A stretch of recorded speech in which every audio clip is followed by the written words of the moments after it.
In the world of voodoo, there's a constant dialogue between the living and the dead, between people and spirits.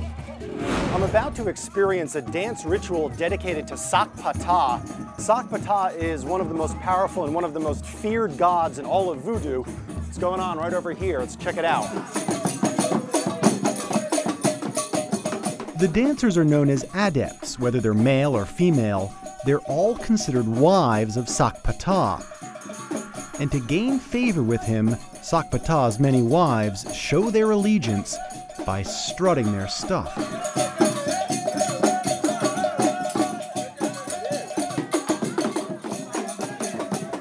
The relationship between Sakpata and his wives is typical in the voodoo faith. While followers believe in just one supreme god, they communicate with a legion of lesser gods, called spirits or divinities. They live in nature, in the earth, air, and water, and in certain creatures, like the ones I find at the Temple of Pythons in Ouida. It's hard to explain, but in this region, the pythons are seen as divinities. Basically, people believe that each snake embodies their god, and so each snake is treated with respect and reverence. Whether it's the strange python divinity or some other spirit, people depend on the voodoo gods to make their lives better, and so they're always trying to get in touch with them. Again, anthropologist Wade Davis. The believer not only has direct access to the divine, he or she actually, for one brief shining moment, has the opportunity to become the god.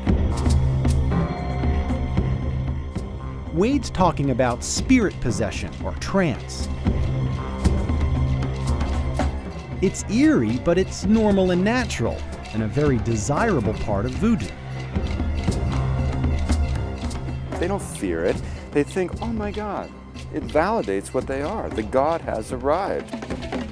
The drumming and the dancing invite the gods, but it's hard to predict when the spirit will arrive.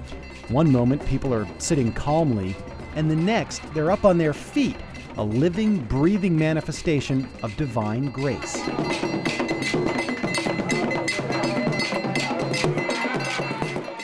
You can look at spirit possession, you can dismiss it as theater, you can dismiss it as hysteria, but actually if you understand what it means to the people, you can only respect it.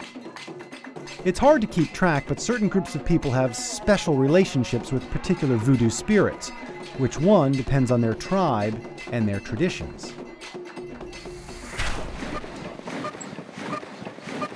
Goon is the metalworker's voodoo, and for Leopold de Guénon, Goon is the protector. This pile of twisted metal is actually Goon's shrine, a holy pedestal and a sacred space. Leopold's not only a blacksmith, but also a village priest, who performs ceremonies asking for Goon's blessing.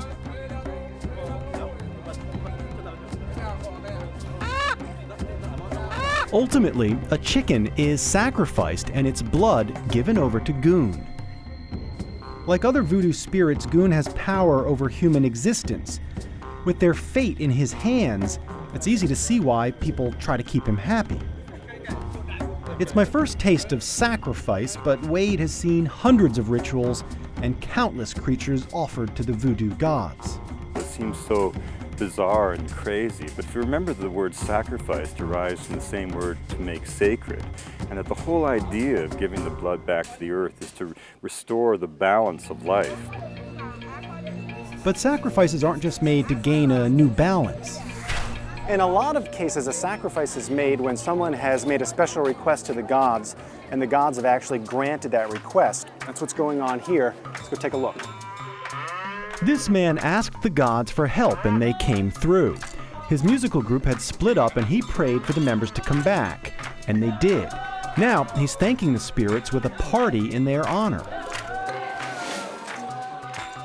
First, chickens are killed, and their blood spilled.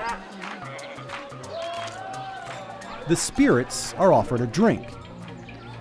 Then a goat's sacrificed, its blood collected in a bowl inside the holy shrine. Finally, the men wrestle a cow to the sacrificial altar. and as I turn away, offer it to the gods.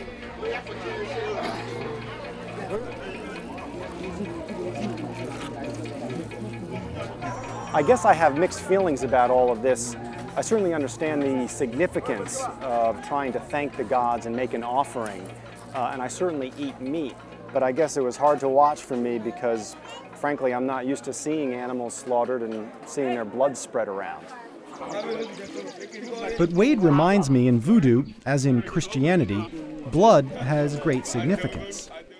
It's not because they want to kill animals in a wanton way, it's because the act of giving the blood is an appeasement of the gods. It doesn't take long to realize that blood and sacrifice are a big part of Voodoo, something I can't avoid. I mean, it looks totally macabre. What has happened is And sometimes, even the experts are mystified by it all. the truth is, I don't know what that was at all. With dead and dying animals scattered around, it's not easy to focus on the phenomenon of appeasing the spirits. It's not just animals offered as sacrifice. Sometimes people sacrifice themselves, offering their own blood to the gods.